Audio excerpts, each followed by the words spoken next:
وسوسے کا علاج ایک تو وہ ہو گیا کہ آپ پہچان لو اپنے ایمان کو، دوسرا نقصان واضح طور پر نقصان برداشت کرنے کی صلاحیت کسی کے حکم ماننے پر اگر آپ پہ آ گئی تو وسوسہ نہیں آئے گا، یعنی کہ کسی کا حکم اتنا ماننا شروع کر دو کہ آپ کا واضح نقصان بھی آپ کو ملال نہ ہو۔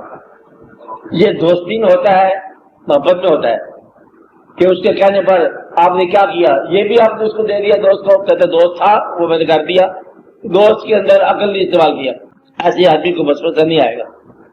وسوسہ ہوتا ہے جب تک ذہن کی زندگی جو ہے وہ قائم رہتی ہے اور اپنے اعمال کا محاسبہ کرتا رہتا ہے۔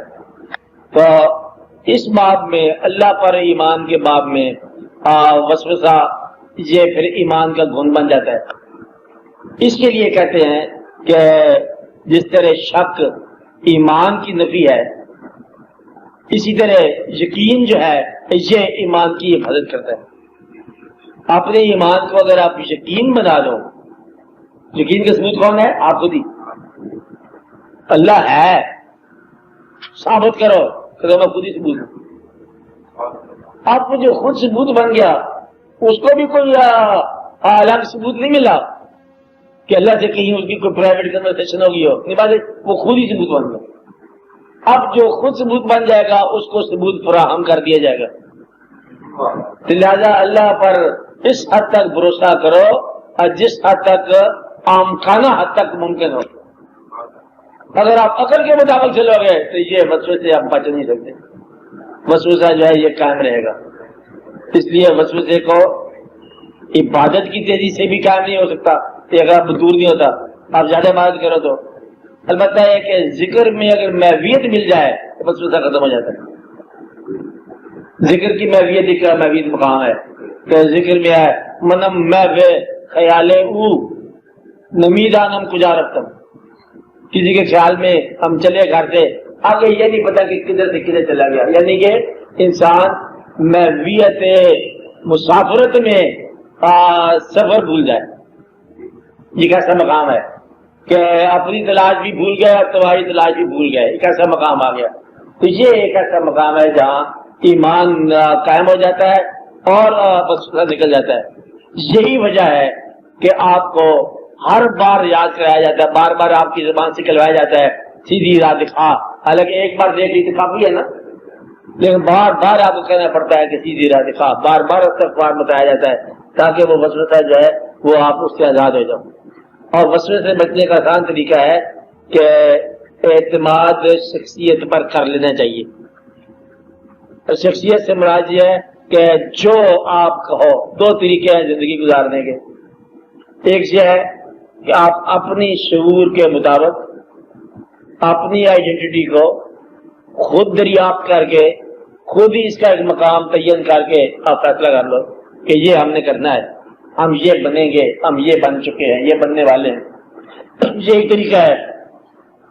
دوسرا طریقہ یہ ہے کہ معمار کے ہاتھ میں چلی گئی اینٹ جہاں مرضی لگا دے، بلڈنگ میں ڈیزائن ہو جائے گا۔ اب اینٹ کو بلڈنگ کے ڈیزائن سے غرض کونی ہے، اس کو معمار کے ہاتھ سے غرض ہے۔ ایک طریقہ یہ ہوتا ہے کہ کسی کے کہنے سے سفر شروع کر دو اور اس اعتماد کو قائم رکھو یقین کے ساتھ، پھر وسوسہ نہیں آئے گا۔ وسوسہ میں ہوں اور ایمان تو ہے۔ کبھی اس بات کو دل میں سوچ لو تو پھر بات سمجھ آئے گی کہ وسوسہ کون ہے؟ میں، اور یقین کون ہے؟ تو۔ تو میں کو نفی کرتے ہی تو کہتے بار بار میں کو نفی کرو۔ میں کو نفی کا مطلب ہی یہ ہے کہ وسوسے کو نفی کرو۔ اور جب تو پر قریب چلے گئے، اب تو کے بہت قریب آ گئے، پھر منو تو کا فاصلہ ختم ہو گیا۔ اس کو پھر چاہے میں کہو چاہے تو کہو، وہ بات ایک ہی ہے۔ لوہا آگ میں گرم ہو گیا، چاہے وہ اپنے آپ کو آگ کہے تب بھی ٹھیک ہے، تو چاہے وہ لوہا کہے تب بھی ٹھیک ہے۔ آگ سے نکلے گا تو لوہا ہوگا، ورنہ آگ ہی ہے۔ تو نہ نکلو باہر، تو نہ مطلب اپنی چیز بتاؤ کسی کو کہ ہم کون ہیں۔ تو اس خیال میں رہو، اپنے ایمان کا دوسروں کے سامنے ثبوت پیش کرنے والا کبھی ایمان میں داخل نہیں ہو سکتا۔ اپنے ایمان کو اپنے ساتھ رکھ، اپنے اللہ کو اپنے پاس رکھ، اور دوسرے کو اپنے اللہ کو پریزنٹ نہ کرو کہ میرے اللہ نے مجھے بڑا کرم کیا کہ میں صحت یاب ہو گیا، تاکہ پھر بیماری آنے والی، پھر آپ اللہ کا غضب ہی ہوگا نا۔ لہٰذا یہ زندگی میں آتا رہتا ہے، کبھی صحت، کبھی بیماری، کبھی موت، کبھی زندگی، کبھی آنا، کبھی جانا، کبھی دوست، کبھی بیگانے، کبھی حاصل، کبھی محرومی، چلتا رہتا ہے۔ اور اللہ اللہ ہی ہے، جیسے میں نے بتایا ہے کہ وہ پیدا کرے گا، مارے گا ضرور، اور آپ زندگی مانگتے جاؤ گے اور وہ زندگی لیتا جائے گا۔ اللہ اللہ ہی کہلائے گا اور تم بندے بندے ہی کہلاؤ گے، تو وہ چیز کبھی تم کر نہیں سکتے جو ہوا نہیں ہے، نہ ہوگا۔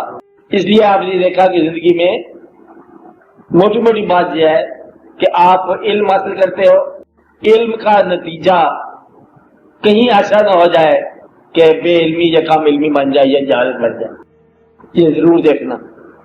ثبوت اس کا یہ ہے کہ علم کی اتنی برانچز ہیں، یہ تو آپ صاحبان علم جانتے ہو کہ علم کی اتنی برانچز ہیں جتنی کم از کم ایک یونیورسٹی کے سلیبس میں شامل ہیں، اور جتنی یونیورسٹیاں ہیں ان میں جتنے سلیبس پڑھائے جا رہے ہیں، یہ تو آپ سمجھ گئے نا، یونیورسٹی کیلنڈر میں جتنے سلیبس ہیں۔ اب ہر یونیورسٹی کے اندر ایم اے لیول پر پنجاب میں سمجھ لو کہ 40 تک مضمون پڑھائے جا رہے ہیں، تو پھر یونیورسٹیاں جو ہیں کروڑ یا لاکھوں ہوں گی یا کتنی ہوں گی، ہزار، اتنے تو مضامین ہیں کم از کم یونیورسٹی لیول کے، باقی باہر لائبریری میں پڑھے ہیں۔ آپ ایک علم میں آپ بہت کچھ حاصل کر سکتے ہو، کہیں ایسا نہ ہو کہ علم حاصل کرنے کے بعد ایک برانچ کا آپ کو بعد میں پتہ چلے کہ آپ دوسری برانچ میں کورے رہ گئے، وہ بڑا ضروری علم تھا، اب آپ کا علم جہالت بن گیا۔ علم جہالت نہیں بنتا، کب جہالت بنتا ہے؟ جب اس کا فیلڈ دوسرا ہو جائے، جس فیلڈ سے وہ ناآشنا نہیں ہے، اب وہ کہتے ہیں کہ یہ کیا بن گئی۔ جس کی مثال میں نے آپ کو بتائی تھی کہ مولانا روم کی مثال، کہ وہ ناوی آدمی تھا نا، اس کشتی میں سوار تھا تو ملا سے کہا کہ بھائی کوئی تمہیں صرف ناو آتی ہے؟ ملا کا بچہ نے کہا صرف ناو کا مجھے پتہ نہیں ہے۔ تو ناو صاحب نے کہا، بزرگ نے کہا، علم والے اسکالر نے کہا کہ تیری آدھی زندگی ضائع ہو چکی، تو علم سے نہ آتا ہے۔ کشتی جب ہچکولے کھانے لگی، طوفان آ گیا، ملا نے پوچھا اس سے ناوی سے کہ بھائی بات یہ ہے تیرنا آتا ہے؟ کہتا ہے نہیں۔ کہتا تیری ساری زندگی غارت ہو گئی۔ بات اتنی ہے، ناو نہیں چاہیے، کیا چاہیے؟ محض چاہیے۔ تو مولانا بھی یہی کہتے ہیں، سارے یہ کہتے ہیں میں بھی علم نہیں چاہیے، میں بھی علم چاہیے۔ تو آپ محویت کے عالم میں چلے جاؤ تو پھر واقعہ ہو رہا ہے، ایک علم دوسرے مقام پر جہالت ثابت ہو گیا، صرف نہ وہ دریا کی موجوں میں کام نہ آئی۔ تو گویا کہ کہیں ایسا نہ ہو آپ جو علم حاصل کر رہے ہو اس علم کے علاوہ کوئی ضرورت نکل جائے آپ کی آخرت کے وقت یا اسی زندگی میں، تو وہ آپ کو معاف کرنا یہ تو مجھے پتہ نہیں تھا، تو پھر آپ کی زندگی ضائع ہو جائے۔ اس لیے میں یہ کہہ رہا ہوں کہ علم سے جہالت نکلنے کا امکان ہے، جیسے صحت کے بیج بونے سے بیماری کا پھل پیدا ہو سکتا ہے، دوستوں کے اکٹھا کرنے میں تنہائی حاصل ہو سکتی ہے، اور زندگی جو کر رہے ہیں اس کے اپنے برعکس نتیجہ دے سکتی ہے۔ اسی طرح ایمان جو ہے، بہت صاحب ایمان جو ہے یکلخت جو ہے ابہام میں داخل ہو سکتا ہے، اور اس لیے کہتے ہیں آخرت تک اپنی خیریت منگانی چاہیے۔ ایمان کو ہمیشہ خطرہ رہتا ہے لیکن عشق کو خطرہ نہیں رہتا۔ اس کا ایمان چونکہ مرکز کی طرف آ گیا، وہ ایک محبوب کی طرف آ گیا، ایک دوست کی طرف آ گیا، اب اس کے پاس چلا جا رہا ہے، کہتا ہے میرے دین بھی تو، ایمان بھی تو، تجھے بات ختم ہوگی، اس کے لیے کوئی خطرہ نہیں ہوتا۔ اور جس کا دین اور محبت الگ الگ ہو اس کو خطرہ رہتا ہے، کہتا ہے کہ میں کس کی لاج نبھاؤں، ادھر اللہ کا حکم ہے، ادھر محبوب کا حکم ہے، ادھر ماہیوال نے کہا دریا کے پار آنا، اللہ کا حکم ہے کہ واقعات اور ہے، تو ہم کیا کریں؟ دونوں باتوں میں فیل۔ تو تزلزل جو ہے یہ دونوں باتوں میں فیل۔ اس لیے اس بات کا ضرور خیال رکھنا چاہیے کہ اپنے تعلق کو یا اپنے یقین کو بہت ہی قوی رکھنا چاہیے، اور آخرت جو ہے یہ آپ کے یقین کا نام ہے۔ آخرت کیا ہے؟ آپ کے یقین کا نام ہے، اور زندگی جو ہے آپ کی رعایت کا نام ہے۔ خوشحال زندگی کیسے ہوتی ہے؟ گھر کی زندگی میں کہہ رہا ہوں، چھوٹی سی گھر کی زندگی کیا ہے؟ آپ کی رعایت کا نام ہے۔ اور اگر آپ گھر کے اندر ہی محاسبہ شروع کر دو تو کوئی گھر جو ہے وہ اذیت سے نہیں بچ سکتا. اب بچوں کے جتنا آپ پیار کرتے ہیں اتنا وہ ادب نہیں کرتے. اندازہ لگاؤ. دیکھو ہم ان کے لیے کیا کیا کیا کیا نہیں کرتے اور وہ ذرا پرواہ نہیں کرتے. اگر نہیں کرتے تو پھر بھی ہمارے بچے چھوڑو ان پر. مقصد یہ ہے کہ یہ جو واقعہ ہے نا زندگی کا کہ اپنے آپ میں سے اپنا آپ سلامت نکالنا یہ کسی کسی کو نصیب ہوتا ہے. تو ورنہ یہ راستے میں دولت جو ہے نا راستے میں لٹ جاتی ہے. ایمان کی دولت خاص طور پر ذرا تیز کوئی آندھی آئی تو ایمان ہاتھ سے نکل گیا. محبت ہوتی ہے تو وہ نہیں نکلتی ہے, طوفان سے گزر جاتی ہے. ایمان اکثر بدلے پہ ہاتھ سے نکل جاتا ہے. عقیدہ ہاتھ سے آگے پیچھے ہو جاتا ہے. کہ عقیدہ یہ ہے کہ اللہ تعالیٰ بہت اللہ تعالیٰ بار بار قرآن پر میں نے آپ کو بتایا کئی دفعہ کہ اللہ تعالیٰ نے ایک دفعہ فرمایا کہ مومن جو ہے مسلمان جو ہے غالب کر دیے جائیں گے. ہمیشہ مغلوب دیکھا ہم نے اور اللہ پھر سچ کہہ رہا ہے. اللہ تعالیٰ کہتا ہے جو تم محنت کرو گے وہ تمہیں ملے گا اللہ ما سا. اور ہم دیکھتے ہیں بغیر محنت کے کچھ لوگ کر جاتے ہیں اور واقعات حاصل. اللہ تعالیٰ فرماتا ہے کہ زمین پر کوئی ایسا نہیں ہے انسان جی جان جس کا رزق میرے پاس نہ ہو, میں ہی رزق دینے والا ہوں. اور ہم نے دیکھا کہ لوگوں کو کچھ مانگتے ہوئے کچھ لوگوں کو محتاج بنتے ہوئے بناتے ہوئے. اور پھر سچ ہے. اب یہ جو ہے نا سچ یہ کیسے مانو گے؟ یقین کے ساتھ. اگر آپ مشاہدے میں آ جاؤ گے تو پہلا مشاہدہ غلط ہو جائے گا کہ پیغمبروں سے پوچھا لوگوں نے بھائی یہ بتا دو کہ وہ کون سا علم ہے جو تجھے پیغمبر بنا گیا اور ہم آپ کی امتی بن جائیں, جبکہ آپ ہم اکٹھے رہتے ہیں. یعنی کہ یہ کیسے بات ہوئی کہ آپ بھی ہمارے پاس رہ رہے ہیں, ہم آپ کے ساتھ رہ رہے ہیں اور آپ یہاں ہمارے ساتھ رہے ہیں living with us for the last 4 years اور جگلگ صاحب کہتے ہیں کہ آپ پیغمبر ہیں. ایک اور کیٹیگری تھی باہر سے آپ آئے نہیں, ہم میں سے ہی ہیں.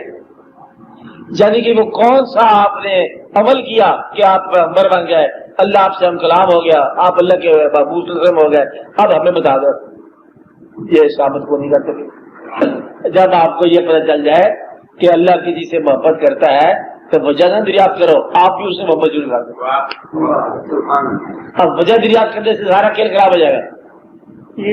یہ اللہ والا ہے, کل بھی لڑائی کی کرتا دیتے اللہ والا تھا, یہ اللہ والا تو یہ کیسے ہو سکتا ہے؟ جب آپ کو ایسی بات کا خبر آ جائے تو پھر آپ اس خبر کے مطابق اپنے بیہیویئر کو تھوڑا سا بدلو.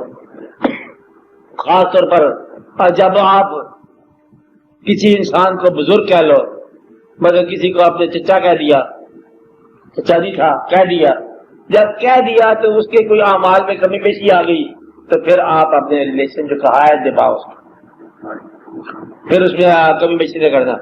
جس آدمی کو یہ بڑا راز کی بات ہے, جس آدمی کو زندگی میں کبھی آپ نے عزت سے پکارا ہو بعد میں بہت ہی جھوٹا ہی نکلا ہے تو آپ کی زبان سے عزت کا لفظ نکلتا جائے بھائی یہ آپ کی استقامت کافی ہے.